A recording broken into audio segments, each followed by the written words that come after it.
चलो देखो, सवाल दिया गया था त्रिभुज ए बी सी के शीर्षों पर -q +q तथा +q आवेश है। बिंदु ए पर रखे आवेश पर लगने वाले बल का परिमाण ज्ञात कीजिए यदि प्रत्येक भुजा की लंबाई l है। यही सवाल था ना। तो मैंने क्या कहा था आपको याद है कि सबसे पहले बल कैसी राशि है? सदिश राशि है।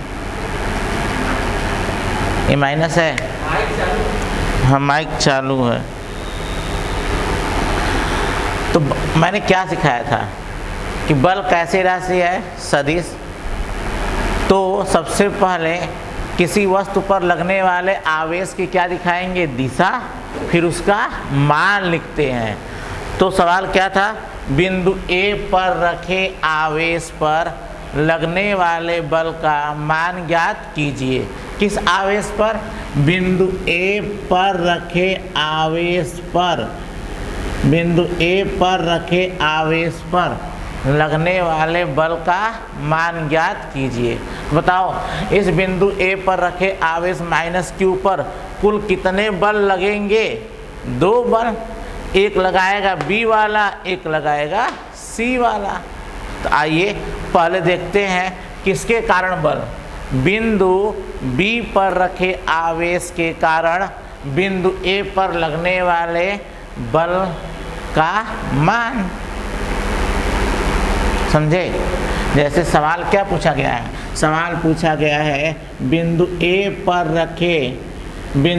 पर रखे वैद्युत आवेश पर लगने वाले बल का मान। तो मुझे इस आवेश पर लगने वाले बल का क्या चाहिए? मान। तो इस आवेश पर कितने लोग बल लगाएंगे? 2 लोग। एक लगाएगा बी वाला और एक लगाएगा सी वाला। तो आइए सबसे पहले हम बात करते हैं किसके कारण? बी के कारण। तो सबसे पहले क्या दिखाते हो? डायरेक्शन। तो सुन लीजिए मेरे हीरो, फिजिक्स में जब भी सवाल लगाया जाएगा और आपकी भौतिक राशि सदिश होगी, बल कैसे राशि है? सदिश। तो पहले उस आवेश पर लगने वाले बल की क्या निकालेंगे? दिशा। दिशा के बाद मान। तो आपका हो गया क्या कि -q। हमें क्या चाहिए? बिंदु ए पर रखे आवेश -q पर लगने वाले बल का मान। तो हमें इस आवेश पर क्या चाहिए? बल का मान। तो सबसे पहले सोचो कि इस आवेश पर कितने लोग बल लगाएंगे। तो इस आवेश पर बल लगाने वाले कितने आवेश हैं? 2। एक लगाएगा बी वाला, एक लगाएगा सी वाला। तो पहले बात किसका कर रहे हैं? बी वाले का। किसका कर रहे हैं? बी वाले का। अब बताओ, बिंदु बी के कारण ए पर लगने वाले बल की पहले क्या निकालोगे? दिशा। तो किस पर निकालोगे? ए पर कि बी पर? तो कहोगे ए पर। क्यों? क्योंकि हमसे क्या पूछा जा रहा है? ए पर लगने वाला बल का मान। इसलिए सबसे पहले किस पर निकालेंगे? ए पर। तो आइए, तो बी के कारण ए पर लगने वाले बल की दिशा बताओ। अगर ए को छोड़ दोगे तो यह बी की ओर जाएगा कि बी से दूर जाएगा? कहोगे सर एक प्लस है और एक माइनस है, इनके बीच क्या होगा? आकर्षण होगा। अर्थात ए किधर आएगा? बी की ओर आएगा। किधर आएगा? बी की ओर। यही बी के कारण ए पर लगने वाले बल की क्या हो गई? दिशा। दिशा क्या हो गया? F1। क्लियर? तो आइए लिखा जाए इसको। बिंदु बी पर रखे आवेश के कारण, बिंदु बी पर रखे आवेश के कारण बिंदु ए पर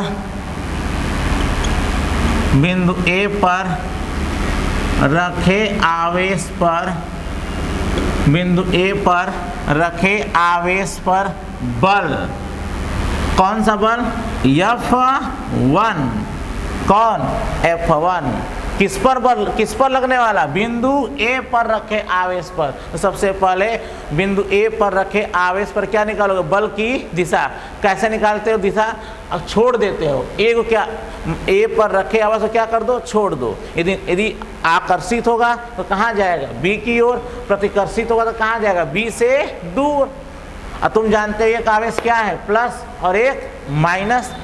तो माइनस क्यू आवेश कहाँ आएगा, बी की ओर, अर्थात माइनस क्यू पर बल किधर लगेगा, बी की ओर। तो दिशा क्या लिखोगे सर, ये तो अब बल का क्या लिखोगे सर, मान। अब मैंने क्या सिखाया था, बल कैसी राशि है, सदिश राशि है, और सदिश राशि में हम केवल क्या रखते हैं, मान, चिन्ह नहीं रखते हैं। अर्थात F1 इक्वल टू क्या बोलोगे, 1/4 पाई एप्सिलॉन नॉट। मैं के नहीं लिखूंगा, क्यों, क्योंकि कोई माध्यम नहीं दिया है। अब बताओ यहाँ आवेश क्या है, प्लस क्यू, तो क्या लिखोगे सर, प्लस क्यू। क्या यहाँ आवेश कौन है, माइनस क्यू, और दोनों के बीच की दूरी कितनी है, एल, तो क्या हो गया एल स्क्वायर। तो कहोगे सर आपने क्या लिख दिया, गलत लिख दिया। क्यों मैंने गलत लिखा सर, क्योंकि जो सदिश राशि होती है उसमें सिर्फ क्या रखते हैं, मैग्नीट्यूड, अर्थात हम माइनस क्यू नहीं रखेंगे, केवल उसका मान मतलब चिन्ह को छोड़कर, तो हम माइनस हम लोग नहीं लिखेंगे। ये होमवर्क दिया गया था, मिला लीजिएगा, सही गलत है। अब यहाँ क्या हो सर, दिशा बताओ, दिशा क्या होगी, ए से बी की ओर। दिशा हो गई ए से बी की ओर, ए से बी की ओर। F1 का मान 1/4 pi epsilon not Q square upon L square. ये समीकरण नंबर क्या हो गया, 1 हो गया। अब देखिए, अब माइनस क्यू पर लगने वाला बल किसके कारण, बिंदु सी पर रखे आवेश के कारण। तो अब फिर से बिंदु ए पर रखे आवेश पर क्या चाहिए, बल, क्या चाहिए, बल। तो सबसे पहले क्या दो, बल की दिशा। तो अब सोचो माइनस क्यू, दिशा किधर होगी, तो सोचना कि माइनस क्यू को छोड़ देंगे तो किधर आएगा, सी की ओर आएगा कि सी से दूर जाएगा। तो कहोगे एक प्लस और एक माइनस, दोनों क्या होंगे, आकर्षित, अर्थात ए वाला, अर्थात माइनस क्यू ए से कहाँ जाएगा, सी की ओर। अब प्लस क्यू कहाँ जाएगा, सी से ए की ओर। पर हमें इससे मतलब नहीं है, हमें किस आवेश से मतलब है, माइनस क्यू पर लगने वाला बल। अतः माइनस क्यू पर क्या दिखाओगे, बल की दिशा। ये प्लस क्यू है और ये क्या है, माइनस क्यू है। ये प्लस क्यू और ये क्या है, माइनस क्यू है। अर्थात माइनस क्यू क्या होगा सर, किधर आएगा, सी की ओर। क्यों, क्योंकि दोनों क्या होंगे, एक दूसरे की ओर जाएंगे। क्यों जाएंगे, क्योंकि एक प्लस और एक माइनस है। और इस बल को मैं क्या बोल दूं, F2। क्या बोल दूं, F2। तो क्या लिखोगे सर, बताओ क्या लिखोगे सर, बिंदु सी पर रखे आवेश के कारण बिंदु ए पर रखे आवेश पर लगने वाला बल, बिंदु सी पर रखे आवेश पर, क्या, बिंदु सी पर रखे आवेश पर, सॉरी, बिंदु सी पर रखे आवेश के कारण बिंदु ए पर रखे आवेश पर क्या लिखोगे, बल। अब बल क्या लिखोगे सर, F2। F2 का मान 1/4 पाई एप्सिलॉन नॉट। अब यहाँ आवेश कौन है, प्लस क्यू, तो हमें क्या लिखना, सिर्फ मान क्यू लिखोगे। दूसरा कौन है, माइनस क्यू। क्या माइनस क्यू लिखोगे, नहीं ना, सिर्फ क्या रखते हैं, मान मतलब चिन्ह को छोड़कर। तो हम माइनस क्यू में माइनस हम नहीं लिखेंगे, सिर्फ क्या लिखेंगे, क्यू, क्योंकि बल कैसी राशि है, सदिश राशि है। अब बताओ दोनों आवेशों के बीच दूरी कितनी है, एल। तो क्या बताओगे, एल स्क्वायर। अतः F2 का मान क्या हो गया, तो कहोगे 1/4 pi epsilon not Q square upon L. बताओ दिशा क्या होगा, दिशा ए से सी की ओर लिखोगे सर। दिशा क्या लिखोगे सर, दिशा लिखोगे ए से सी की ओर। दिशा क्या होगा, ए से सी की ओर। क्लियर हो गया, ये आपका समीकरण नंबर क्या हो गया, 2। अब बताओ बिंदु ए पर रखे आवेश पर कुल कितने बल लग गए, 2। एक लगा F1, एक लगा F2, तो बिंदु A पर रखे आवेश पर लगने वाला परिणामी बल F बराबर F1 प्लस F2। F बराबर, मारेंगे थप्पड़ तो भाग ही जाओगे, एकदम बकचोद कहीं का। मैंने क्या सिखाया था जी, बल कैसी राशि है, सदिश राशि है। तो आप लिखोगे F बराबर F1 प्लस F2, ये क्या हो गया, गलत। क्या लिखोगे सर, वेक्टर F बराबर vector F1 plus vector F2। तो परिणामी बल F बराबर under root F1 square plus F2 square plus 2 F1 F2 का सा थीटा। ऐसे न हल करोगे मार भागी जाओगे खानदानी बकलो। अब एक स्मार्ट वे बताए थे, अगर इतना बड़ा मान करड़ी के अंदर रखोगे तो बहुत बड़ा मान हो जाएगा, इसलिए हम F1 और F2 को एक दूसरे के पदों में लिखते हैं। तो बताओ समीकरण 1 व 2 से ये लिखना एक दूसरे के पदों में, समीकरण 1 व 2 से F1 बराबर क्या हो गया F2, ये समीकरण नंबर क्या हो गया 3। दोनों कैसे बता रहे हैं तो मैं ऐसे सीखो। अगला अतः बिंदु A पर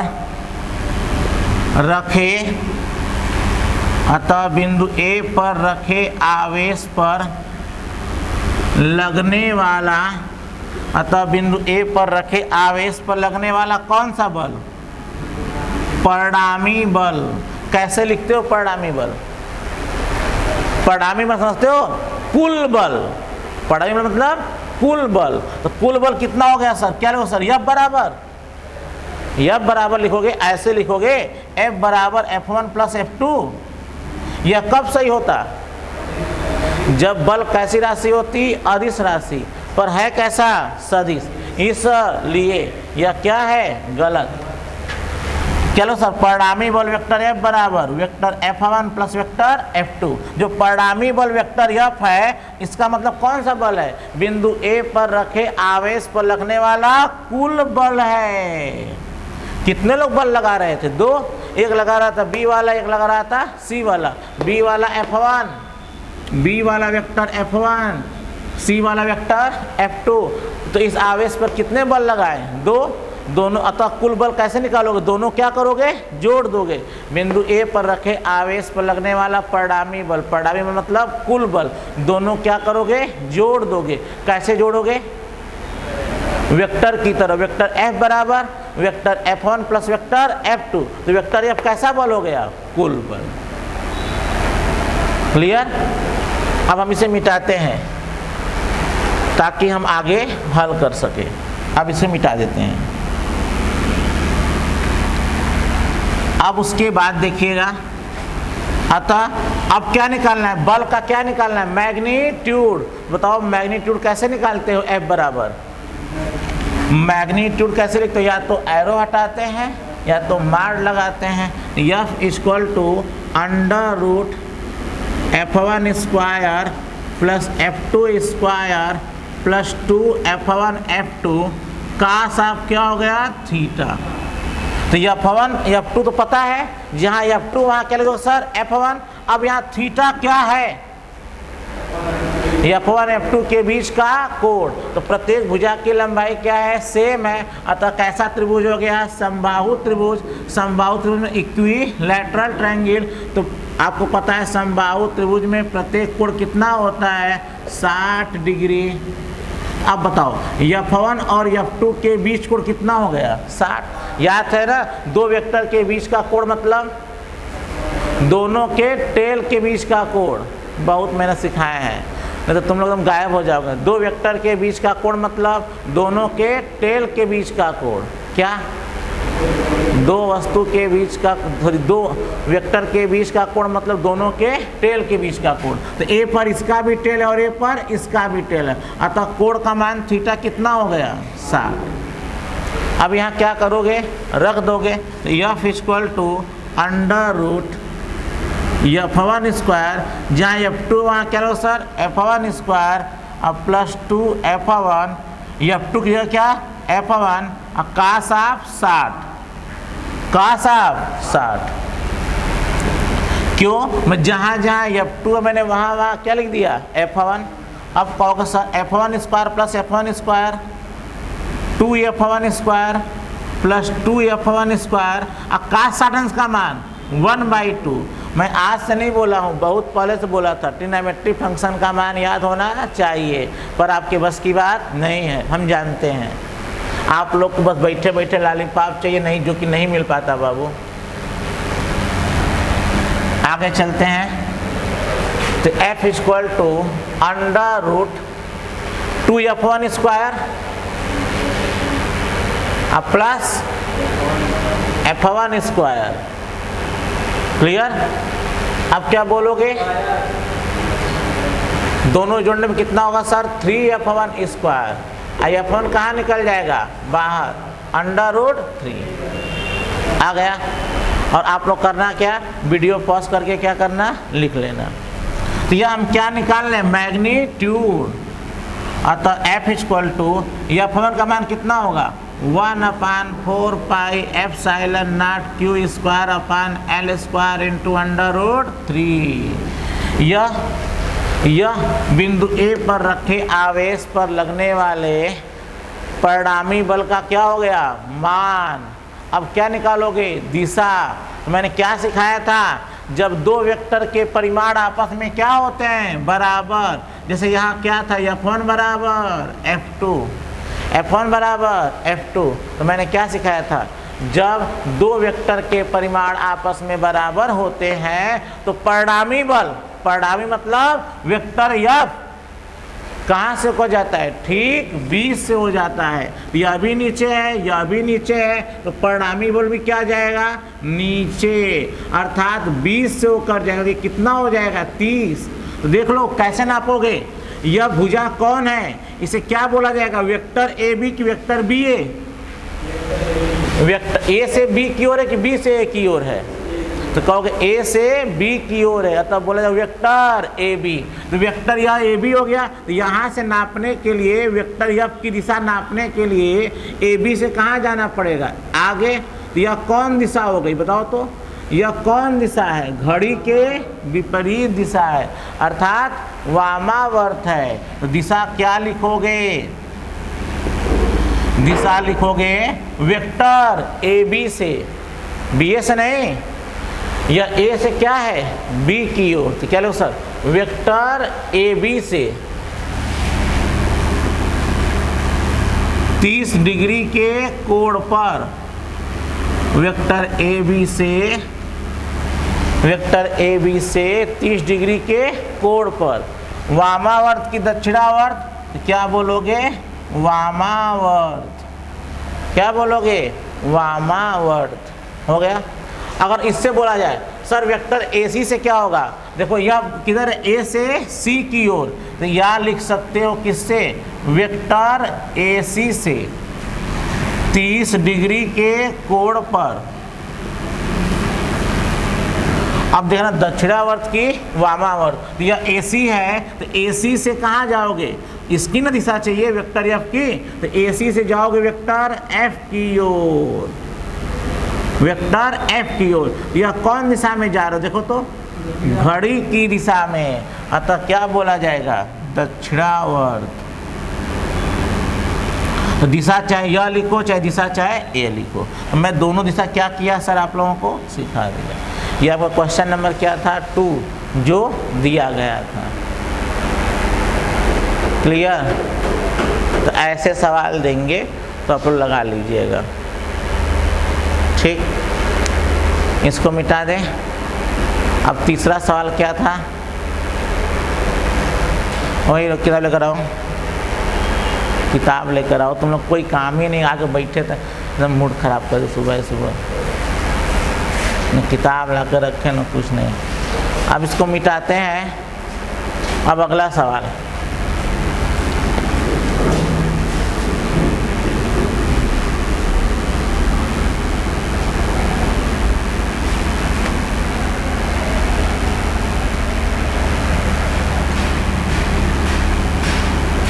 वीडियो पॉज करके लिख लेना।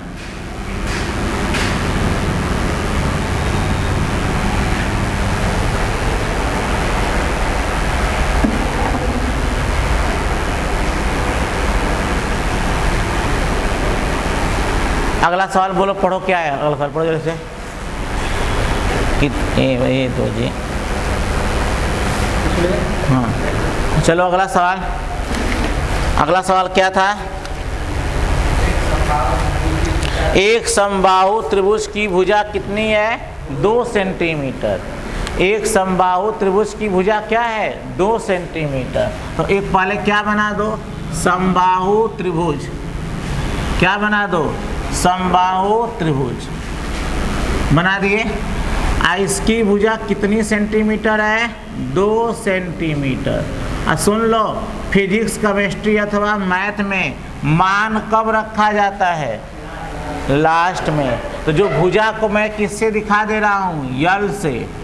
भुजा को मैं किससे दिखा दे रहा हूँ? एल से। अब आगे देखिए, इसके तीनों कोनों पर क्रमशः क्या? इसके तीनों कोनों पर क्या है? क्रमशः। क्रमशः कितना है? तो यहाँ कितना कूलाम है? +10 माइक्रो कूलाम है। तो इसको मैं क्या बोल दिया? Q1। क्या बोल दिया? Q1। +10 के बाद कितना है मेरे हीरो? +20 micro coulomb. तो यहाँ लिख दिया गया +10, यहाँ लिख देते हैं +20 माइक्रो कूलाम। इसको मैं क्या लिख दूं? Q2। आगे फिर अगला कितना है? -20 माइक्रो कूलाम। -20 micro coulomb. और ये क्या हो गया आपका? Q3 बन गया। अब सवाल क्या है? +10 माइक्रो कूलाम आवेश पर लगने वाले बल की गणना कीजिए। किस पर? +10 माइक्रो कूलाम आवेश, मतलब इस आवेश पर लगने वाले बल की क्या करना है? गणना। तो मैंने कहा इस आवेश पर कितने लोग बल लगाएंगे? 2, एक +20 वाला और एक। तो पहले क्या दिखाते हैं? डायरेक्शन। पहले क्या दिखाते हैं? तो मैं मान लेता हूं पहले कौन बल के कारण? +20 माइक्रो कूलाम के कारण। क्या? +20 माइक्रो कूलाम के दिख रहा है जी? +20 माइक्रो कूलाम के कारण दिख रहा है ना? +20 माइक्रो कूलाम के कारण